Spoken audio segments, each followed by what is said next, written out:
Hey guys, and welcome back to chapter 12.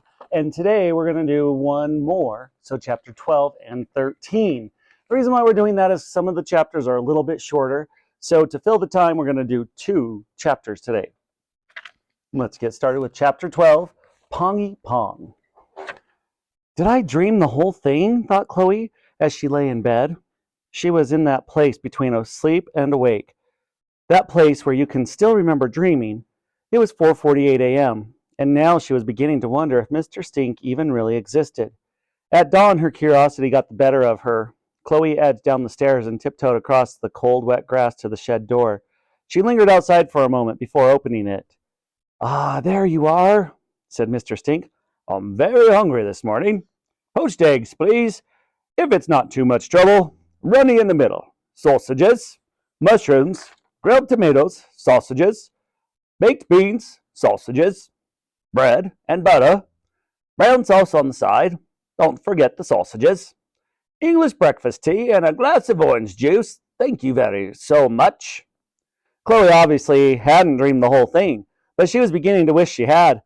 It was all thrillingly, terrifyingly real. "Freshly squeezed orange juice to your liking, sir?" she asked sarcastically. "Actually, have you got any that's very slightly off? I prefer that. Perhaps that was squeezed a month or so ago." Just then, Chloe spotted an old, dog-eared black and white photograph that Mr. Stink had placed on the shelf. It showed a beautiful young couple standing proudly next to an immaculate and perfectly rounded Rolls Royce parked in the driveway of a magnificent, stately home. "Who's that?" she asked, pointing to the photo. "Oh, nobody. Nothing," he stammered. "Just a sentimental old photograph, Miss Chloe." "Can I see?" No. It's just a foolish picture. Please pay it no heed." Mr. Stink was becoming increasingly flustered. He snatched the photograph from the shelf and put it in his pajama pocket. Chloe was disappointed. The photograph had seemed like another clue to Mr. Stink's past, like his little silver spoon or the way he bowled that piece of paper into the bin. This had seemed like the best clue yet. But now, Mr. Stink was shooing her out of the shed. "Don't forget the sausages," he said. How on earth did Dad miss him? Thought Chloe as she went back to the house. Even if he hadn't seen Mr. Stink in the shed, he surely must have smelled him. Chloe tiptoed into the kitchen and opened the fridge door as quietly as possible. She stared into the fridge and began carefully moving jars of mustard and pickle so they wouldn't clink. She hoped to find some out-of-date orange juice that might appeal to Mr. Stink's tainted palate. "What are you doing?" said a voice. Chloe startled. It was only Dad, but she wasn't expecting to see him up this early. She gathered herself for a moment. "Nothing, Dad. I'm just hungry, that's all." "I know who's in the shed, Chloe," he said. Chloe looked up at him, panicked, unable to think, let alone speak. "I opened the shed door last night to see an old tramp snoring next to my lawnmower," Dad went on. "The Pong was, well, pongy. He was an extremely pongy Pong." "I wanted to tell you honestly, I did," said Chloe. "He needs a home, Dad. Mother wants all homeless people driven off the streets." I know. But I'm sorry, Chloe. He can't stay. Your mother will go nuts if she finds out." "Dad, I'm sorry." "It's okay, love. I'm not going to say anything to your mother. You've kept your promise not to tell anyone about me losing my job, haven't you?" "Yes, of course." "Good girl," said Dad. "So," said Chloe, glad to have Dad to herself for a while, how did your guitar get all burned?" "Your mother put it in the bonfire." "No." "Yes," said Dad sorrowfully. "She wanted me to move on with my life. She was doing me a favor, I suppose." "A favor?" "Well, the Serpents of Doom were never going to make it. I got the job at a car factory, and that was that." "But you had an album. You must have been dead famous," chirped Chloe excitedly. "No, we weren't at all," chuckled Dad. "The only album ever sold, we only sold 12 copies." "12?" said Chloe. "Yes, and your grandma bought most of those. We were pretty good, though. And one of our singles got into the charts." "What? The top 40? "No, we peaked at 98. "Wow," said Chloe. "Top 100. That's pretty good, isn't it?" "No, it isn't," said Dad. but you're very sweet to say so." He kissed her on the forehead and opened his arms to give her a hug. "There's no time for cuddles," said Mother as she strode into the kitchen. "The man from the Times will be here soon. Father, you make the scrambled eggs. Chloe, you can lay on the table." "Yes, of course, Mother," said Chloe, with at least half her brain worrying about when Mr. Stink was going to get his breakfast. "So how important is your family to you, Miss Crumb?" asked the serious-looking journalist. He wore thick glasses and was old.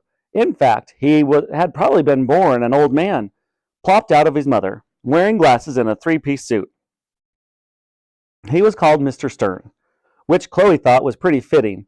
He didn't look like he smiled a lot, or indeed ever. "Actually, it's pronounced Croomy," corrected Mother. "No, it's not," said Dad before his wife shot him a look of utter fury. The Crumb family was sitting around the dining table and not enjoying their posh breakfast. It was all such a lie. They didn't normally sit around the dining room table eating smoked salmon and scrambled eggs. They would be round the kitchen table eating Rice Krispies or Marmite on toast. "Very important, Mr. Stern," said Mother. "The most important thing in my life. I don't know what I'd do without my husband, Mr. Croomy, my darling daughter Annabelle, and the other one. What's her name? Chloe." "Well, then, I ask you this, Miss Croomy. Is your family more important to you than the future of this country?" That was a toughie. There was a pause during which civilization could rise and fall. "Well, Mr. Stern," Mother said. "Yes, Miss Croomy." "Well, Mr. Stern." "Yes, Miss Croomy." At that moment, there was a little rat-tat-tat on the window. "Oh, excuse me for interrupting," said Mr. Stink, with a smile, "but could I please have my breakfast now?" Chapter 13. Shut Your Face. "Who on earth is he?" inquired Mr. Stern, as Mr. Stink trudged around in his filthy striped pajamas to the back door. There was silence for a moment. Mother's eyes bulged out of her eye sockets, and Annabelle looked like she was about to shriek or vomit, or both. "Oh, he's the tramp who lives in our shed," said Chloe. "The tramp who lives in our shed?" repeated Mother incredulously. She looked at her husband with black fire in her eyes. He gulped. "I told you she was hiding something in there, Mother!" exclaimed Annabelle. "He wasn't there when I looked," protested Dad. "He must have concealed himself behind a trowel." "What a wonderful woman you are, Miss Croomy," said Mr. Stern. "I read about your policies on the homeless, about driving them off the streets. I had no idea you meant we should drive them into our homes and let them come and live with us." Well, spluttered Mother, lost for words. "I can assure you I am going to write an absolutely glowing piece about you now. This will make the front page. You could be the next Prime Minister of this country." "My sausages," said Mr. Stink as he entered the dining room. Excuse me," said Mother before putting her hand over her mouth in horror at the smell. "Forgive me," said Mr. Stink. "It's just that I asked your daughter Chloe for some sausages 2 hours ago, and my sincerest apologies, but I am getting rather peckish." "You say I could be the next Prime Minister of our country, Mr. Stern?" said Mother thoughtfully. "Yes. It's very kind of you, allowing a dirty old smelly tramp like this. I mean, no offense." "None taken," said Mr. Stink without hesitation. "To come and live with you? How could you not be elected an MP now?" Mother smiled. "In that case," she said, turning to Mr. Stink, "how many sausages would you like, my very good friend, who lives in my shed and hardly stinks at all?" "No more than 9, please," replied Mr. Stink. 9 sausages coming right up." "With poached eggs, bacon, mushrooms, grilled tomatoes, bread, and butter, and brown sauce on the side, please." "Certainly, my extremely close and beloved friend," came the voice from the kitchen. "You smell so rank. I think I'm going to die," said Annabelle. "That's not nice, Annabelle," said Mother, breezingly from the kitchen. "Now, come on and help me in here, darling. There's a good girl." Annabelle ran to the sanctuary of the kitchen. "It stinks in here now as well," she screamed. "Shut your face," snapped Mother. So, tell me, Tramp, said Mr. Stern, leaning in towards Mr. Stink before the smell got to him, and he leaned back. Is it just you living in the shed? Yes, just me, and of course my dog, the Duchess. He's got a dog? Cried Mother anxiously from next door. And how do you find living here? Continued Mr. Stern. Nice, said Mr. Stink, but I warn you, the service is painfully slow. And that will do it for chapter 12 and 13. Now, when we come back next time, we're going to read chapter 14, Lady and the Tramp. But before that, you've got some questions and some activities to do. Get started on those, get them done to the best of your ability. We'll see you next time for at least, maybe 2, but we'll at least read chapter 14, Lady and the Tramp.